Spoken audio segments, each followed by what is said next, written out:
Big TV భక్తి సమాచారం WhatsApp ఛానల్లో జాయిన్ అవ్వండి. అన్ని విశేషాలు ఎప్పటికప్పుడు తెలుసుకోండి. త్యాగరాజస్వామి వెంకటేశ్వర స్వామి దర్శనానికి వెళ్ళారు. ఏదో కారణం ఇప్పుడు కుదరదులేండి తెరహేశారు. ఆయన ఎవరికీ చెప్పలేదు. ఆయన అక్కడ కూర్చుని తెరదీయగరాదా అని కీర్తన చేశారు. స్వామి, నీకు నాకు అడ్డు ఈ మాయా అన్న తెర ఎప్పుడూ ఉంది, తెర తీయవా అని అడిగారు. భళ్ళు అని తెలుసుకుంది తెర. ఇప్పుడు తెర ఎవరైనా తీసి దర్శనమిచ్చారా? తెర ఆయనే తీయించి దర్శనమిచ్చాడా? తెర తీసి దర్శనమిచ్చాడని అనకూడదు, తెర తీయించి దర్శనమిచ్చాడనాలి. నువ్వు పాడిన సుప్రభాతానికి ఆయన అనుగ్రహించాడు. ఆ భావన లేనప్పుడు ఎన్ని మాటలు సుప్రభాతానికి అడితే నీకు మనసులో ఆ పండిన అనుభూతి కలుగుతుంది. వాడు ఉన్నాడు అన్న భావన నీకుంటే మళ్ళీ వెనక్కి రండి. ఇదంతా ఎందుకు చెప్పానంటే, నీకు మనసిచ్చిన వాడు వాడే కాబట్టి వాడికి చెప్పు ఆ మాట. ఈశ్వర, శ్రద్ధ ఉండాలని మీరు చెప్పారు, దొంగతనం చెయ్యొద్దని చెప్పారు, పరమాద్భుతమైన ఈ శరీరాన్ని ఇచ్చారు, దీన్ని 7 ధాతువులతో కప్పారు. చర్మము, రక్తము, మాంసము, కొవ్వు, అస్థి, శుక్ల, మేధ. చర్మం మీద ఒక్క పిసరు ఇలా తొలగితే ఈగలు, దోమలు, చీమలు పట్టి పీకేస్తాయి, రక్తం కారిపోతుంది. ఎంత అద్భుతంగా పెట్టావయ్యా ఈశ్వర ఈ చర్మాన్ని. చిన్నప్పుడు నా చెయ్యంతున్నాను, అప్పుడు పెట్టిన చర్మం. ఆ తర్వాత 6 అడుగులు పెరిగాను. ఆ చర్మం సాగిపోవడంలో ఎక్కడా పట్టుని పగిలిపోలేదు, అలా అందంగా సాగిపోయింది. అంతేగాని పెరుగుతున్నాడని బయట నుంచి చర్మం తెచ్చి అతికించలేదు ఎవరు. ఎంత గొప్పగా పెంచావయ్యా ఈ శరీరాన్ని. 10 గోళ్లు సమానంగా పెరుగుతాయా? వెంట్రుకలన్నీ సమానంగా పెరుగుతాయా? ఆకలేస్తే లోపల మంట పెడుతుందా? దాహం వేస్తే నీళ్లు కావాలని అడుగుతుందా? కడుపు నిండిపోతే త్రేణు పొచ్చి ఇంక చాలే లోపల పొయ్యకని చెప్తున్నావా? నిద్రపోతే ఊపిరి తీస్తున్నావా? ఈశ్వర, నీకు నేనేమిచ్చి నీకు ఉపకారానికి రుణం తీర్చుకోను. అందుకే అసలు దొంగతనాల కల్లా పెద్ద దొంగ ఎవరో తెలుసా అండి? దొంగతనాలు చేసేవారికి నాయకుడు ఎవరంటే పరమేశ్వరుడు. ఇదేమిటండి మళ్ళీ మీరు ఇలా అంటారంటారేమో. నేనంటలేదు, వేదం అంది. తస్కరాణాం పతయే నమో నమో అందా లేదా? ఎవరు దొంగ? మనకి తెలియకుండా చేసినవాడు దొంగ. ఎత్తుకుపోయాడో ఇచ్చాడో ఏది చేసినా దొంగతనం. ఎవడో తెచ్చి మా వీధిలో ఓ బియ్యం బస్తా పెట్టిపోయాడు. ఎవరు పెట్టారు ఎవరు పెట్టారు ఎవరు పెట్టారు ఎవ్వరికీ తెలియదు. పోనీ పక్క వాళ్ళ కోసం పెట్టాడేమో అనుకుందామంటే, చాగంటి కోటేశ్వరరావు గారి కొరకు అని రాసి అక్కడ బియ్యం బస్తా పెట్టాడు. అనుగ్రహించాడు ఈశ్వరుడు అండి. తాడేపల్లి రాఘవనారాయణ శాస్త్రి గారు తెల్లవారితే శారదా నవరాత్రులు, బియ్యం గింజలేదు, ఏం చేయాలి? ఆయన కూర్చుని లలితామ్మవారి ముందు కూర్చుని ధ్యానం చేస్తున్నారు. రాత్రి ఎదురుగుండా రైస్ మిల్, మీరు ఇప్పటికీ వెళ్ళి చూడొచ్చు. ఎక్కడి నుంచో పెద్ద బండి వచ్చింది. తాడేపల్లి రాఘవనారాయణ శాస్త్రి గారు ఇల్లు ఎక్కడ అని. అదే ఇల్లు అన్నారు ఆ రైస్ మిల్లో. ఈ బండిలో బియ్యం, పప్పులు, ఉప్పులు, మిరపకాయలు, చింతపండు అన్ని పంపించారు. ఎవరు పంపించారు? ఎవరో పంపించారు లేవయా. ఏదో ఊళ్ళో ఉన్నారు. శారదా నవరాత్రులకి ఆయన నిర్వహించడానికి కావలసిన సంబారాలన్నీ ఇచ్చారు. తలుపేసింది, రేపు పొద్దున్న కాస్త ఇచ్చేయండి, మీ బండి దింపేస్తాను తొందరగా వెళ్ళిపోవాలని. ఇవి తాడేపల్లి రాఘవనారాయణ శాస్త్రి గారు శారదా నవరాత్రులు చేయడానికే ఇచ్చారు, ఆయన కోసం కాదు. ఆయనకంటే ఆయన పుచ్చుకోరు, అందుకే ఇచ్చారని చెప్పండి, రేపు ఇచ్చేసేయండి అని చెప్పి వెళ్ళిపోయాడు బండి వేసుకుని. ఎవరు పట్టుకొచ్చి ఇచ్చారు తెలియదు. తెలియకుండా ఇచ్చిన దొంగే కదూ. ఆయన ఎవరో తెలియదు, ఎప్పుడు చెప్పడం. తెలియకుండా పట్టుకుపోయిన దొంగే కదూ. నాకు తెలియకుండా నాలో కూర్చుని నా ఊపిరి తీస్తున్నావా? అది తీసి విడిచిపెట్టబట్టే కదా బాగున్నారా బాగున్నారా బాగున్నారా అని అడుగుతున్నారు. అది ఆగిపోయింది అనుకోండి, బాగున్నారా అని అడిగేదే అడిగా. కొత్త కర్రలు తెచ్చి కట్టేస్తారు కొత్త బట్టేసి. కానీ బాగున్నారా బాగున్నారా అంటే ఊపిరి తీస్తున్నాను కాబట్టి. అది నేను తీసేటట్టయితే, నేనే ఊపిరి తీస్తున్నాను అనుకోండి, అప్పుడు ఊపిరి ఆగిపోయిన వాళ్ళందరూ అమాయకులై మరిచిపోయాడు ఊపిరి తీయడం. ఎందుకు ఊపిరి ఆగిపోతోంది అంటే, తీస్తున్నవాడు వేరొకడు ఉన్నాడు, వాడు శాసనం చేశాడు ఇంకా తీయద్దని, ఆగిపోయిందంతే. వాడు లోపలుండి తీస్తున్నాడు. అదే శంకరాచార్యులు వారు అంటారు, యావత్ పవనో నివసతి దేహే తావత్ పృచ్యతి కుశలంగే గతవతి వాయో దేహాపాయే భార్యాభిభ్యతి తస్మిన్ కాయే. వాడు లోపల కూర్చుని నాకు తెలియకుండా అన్నీ చేసేస్తున్నాడు. నేను తినేస్తే అహం వైశ్వానరో భూత్వా ప్రాణినాం దేహమాశ్రితః ప్రాణాపాన సమాయుక్తం పచాన్యన్నం చతుర్విధం. అన్నిటినీ జీర్ణం చేసేస్తున్నాడు, ఊపిరి తీసేస్తున్నాడు, నెత్తురు కలిపేస్తున్నాడు, ఊపిరి ఒకే వేగంతో తీయిస్తున్నాడు. ఎక్కడున్నాడాయా వెంకటేశ్వర స్వామి వారంటే అన్నమాచార్యులు వారు చెప్పారు. ఆయన అన్నారు, ఆనంద నిలయంలో ఉన్నాడండి, 6 అడుగుల విగ్రహం. ఆయన అనలేదు. ఆయన అన్నారు, వడిబాయక తిరిగే ప్రాణబంధుడా. ఒక వేగం మారకుండా లోపలికి వెళ్ళి బయటకు వస్తున్న ఊపిరుందే, తీయడంలో కష్టం వచ్చేస్తే ఎగూపిరి, తీయలేకపోతుంటే దిగూపిరి. రెండూ ఆయాసమే. ఆయాసం లేకుండా నాతో ఊపిరి తీయించి ఊపిరి విడిచిపెడుతున్నవాడున్నాడే, వాడు నా ముక్కు చివర కూర్చున్న ప్రాణబంధుడు, వాడే వెంకటేశ్వరుడు. అది తత్వం. కాబట్టి ఇప్పుడు వాడు ఉన్నాడు అనేటటువంటి నమ్మకం, ఆ భావన, దానికి శరీరమే సాక్షి. అది శౌచం. నిన్న మీతో నేను మనవి చేసింది. ఇప్పుడు ఆయన నా పూజామందిరంలో ఉన్నాడు, అవి విగ్రహములు కావు, నా తండ్రి.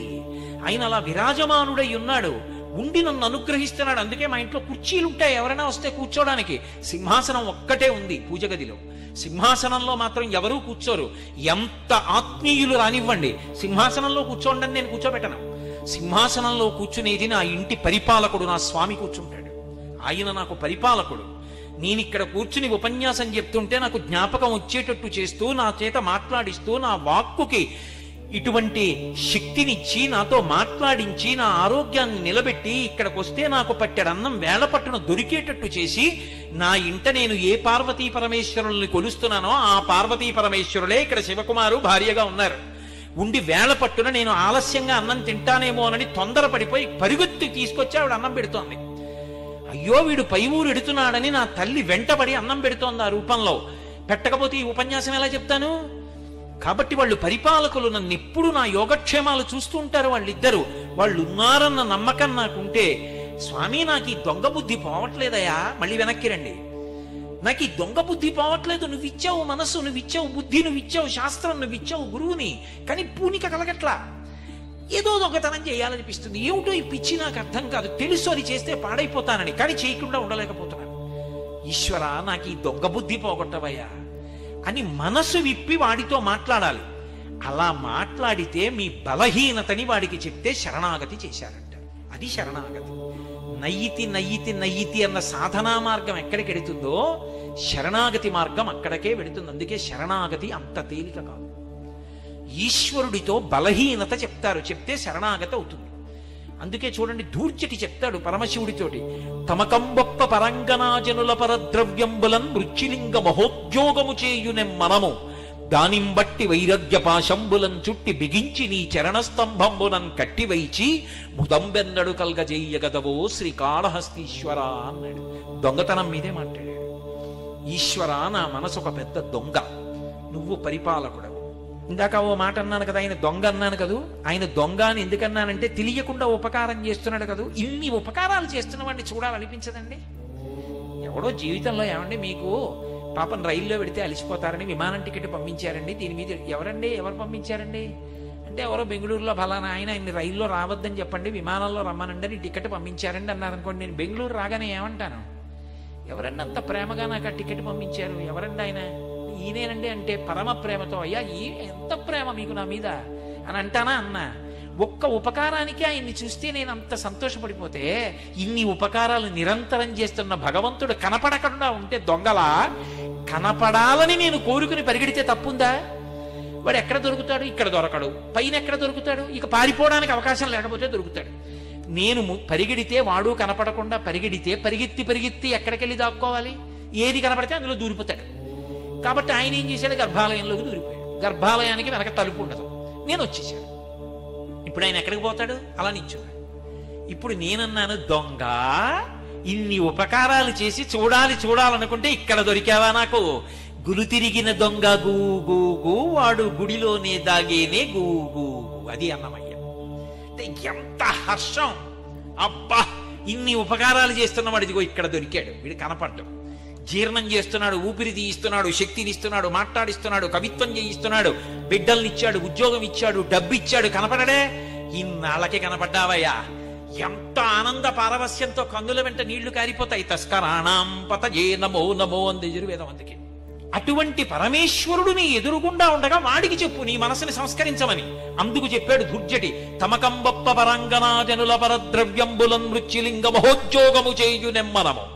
మహోద్యోగం చేస్తోంది. ఎంత గొప్ప పని చేస్తోందో తెలుసా? నువ్వు ఇచ్చిన మనసు 2 దొంగతనాలు చేస్తుంటుంది. తమకంబొప్ప పరాంగనాజనుల పరద్రవ్యంబులన్, నా భార్య యందు నా కామ ఉంటే దోషం కాదు, పరకాంత కనపడితే నా కామము వారి యందు ప్రవర్తిస్తోంది. ఎంత తప్పు పని చేస్తోంది? దొంగ బుద్ధే కాదా? కాబట్టి దొంగ బుద్ధి నా మనసుది. పరద్రవ్యంబులన్, నాది కానిది పరుల ద్రవ్యాన్ని చూస్తే అది నాకు ఇస్తే బాగుండనిపిస్తోంది. దొంగ బుద్ధే కాదా? వాడు ఇవ్వకపోతే పట్టుకొచ్చేద్దాం అంటోంది, ఎలాగో అలా మోసగించి తెద్దామంటోంది. దొంగ బుద్ధే కాదా? పరాంగనా పరద్రవ్యంబులన్ మృత్యులింగ మహోద్యోగము చేయునెం మనము. నా మనసు ఇన్ని దొంగతనాలు చేస్తోంది. చెప్పేశానుగా దొంగతనం అని, దొంగని పట్టుకొచ్చి నీకు అప్పచెప్పానుగా. నువ్వు రాజువి, రాజశేఖరుడివి, నువ్వు చంద్రుణ్ణి ధరించిన వాడివి. శివ నువ్వేం చెయ్యాలి? దొంగని పట్టుకెళ్ళి ప్రభువుకి అప్పచెప్తే స్తంభానికి కట్టేస్తాడు. కట్టేయి నా మనసుని. బయట స్తంభాలకొద్దు, నీ చరణ స్తంభంబునన్ కట్టి వైచి నీ కాళ్ళు అన్న స్తంభాలకి కట్టేయి మనసుని.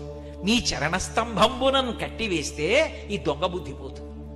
ముదంబెన్నడు కల్గజేయగదవో, నీ పాదాలు పట్టుకుంటే ఆ దొంగ బుద్ధి పోయి మనసుకి కలగవలసిన సంతోషం కలుగుతుంది.